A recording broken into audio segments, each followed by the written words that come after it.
Min VFU-dage de foregår her på Nyvejensgård, som I ser her i baggrunden, som er i Dybvad. Ejeren af det er Christian Buus. Han har 626 gris og producerer cirka mellem 900 og 1100 smågris hver anden uge.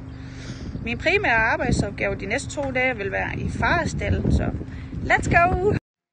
Der er plads til 180 i farestallen, fordelt på 4 stalle, 2 med 50 i hver og 2 med 40. Hver enkelt sti er der fastspændt bøjler i, så soen ikke kan lægge smågrisene ihjel. Stallen består af ammesøer, farende og diegivende søer. Racerne er en blanding af Duroc, Yorkshire og en landrace. En af rutinerne her i farestallen om morgenen er også at tjekke de her sedler, der hænger ved hver enkelte faresti. Det fortæller meget om soen, hendes alder, hvor mange kuld hun har fået igennem sin tid, hvor mange hun har fået per gang, og hvor mange levende og døde hun har fået. Og sådan noget bruger vi, når vi skal ind og så bestemme, om noget det skal kuldudjævnes, så går man ind og vurderer, om hende her hun er en god so til at varetage sig opgaven, alt efter hvor mange hun har haft i sidste kuld, og hvor mange hun har taget sig af på det tidspunkt. Under morgenens rutiner observerer vi også søer og smågrise, der skal have behandling. Ikke mindst smågrise, der skal klargøres til at blive fravendet og videre til klimastallen.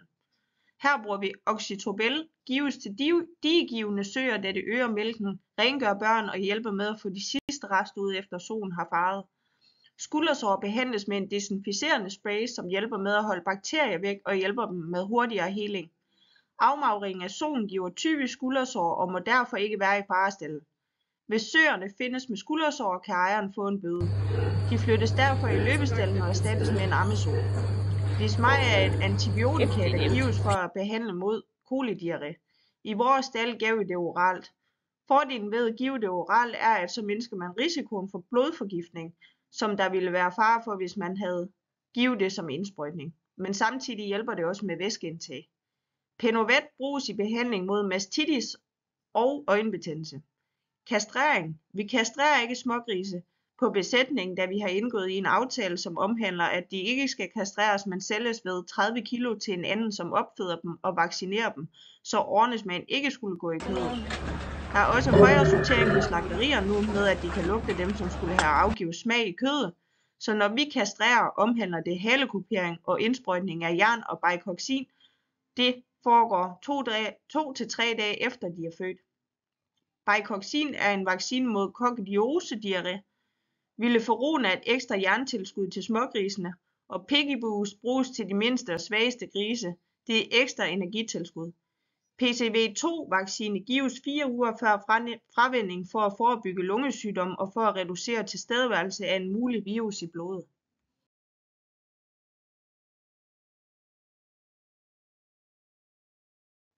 Ulemperne i farestallen. Farestierne er bagudvendt og ikke sidevendt. Bagudvendt er man tvunget til at gå ind i stien hver gang man har en opgave der, hvilket medfører smittespredning mellem stierne og derved grisene. Soen kan til med føle sig mere truet, da hun ikke kan holde øje med medarbejderne på samme måde. Hun kan først se en årligt, når man kommer helt tæt på, hvilket kan skabe en utryghed. Fordelen ved bagudvendte farestier er besparelsen af plads, hvilket har givet en billigere faresti. Man skal altså ikke bruge så mange kvadratmeter på at bygge en farestal som ved f.eks. sidevendte eller øvrige farestaldssystemer.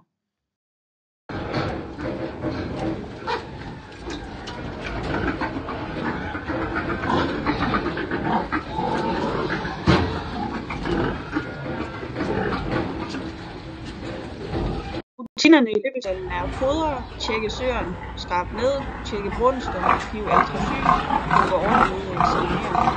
Drægtighedstjek efter 27 dage og flytte drægtige søer fra løbestal til drægtighedstjek. Polde er inseminationsklar ved 8,5 måneder og får deres første kuld omkring 1-årsalderen. De er drægtige i 3 måneder, 3 uger og 3 dage. Når de er løbet første gang, hedder det en gylte. Man kan se, om soen er i brunst, hvis de er kælen, og man kan klø dem på ryggen, hvor man kan se, at de finder stimuli. Deres cyklus er 21 dage, og de drægtighedstjekkes efter 27 dage for inseminering. Vi sprøjter dem også med ultrasyn, som er en slags p-pille. På den måde kan man styre brunsten og kontrollere erfaringerne til at komme i hold.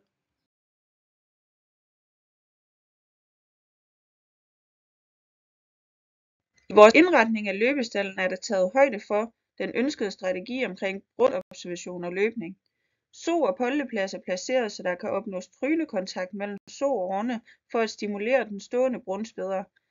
Der er dog tidspunkter, hvor polde ikke nødvendigvis skal have årenekontakt, og det skal indretningen tage højde for. Der er derfor bokse i bunden af løbestallen, hvor årenen lukkes ind.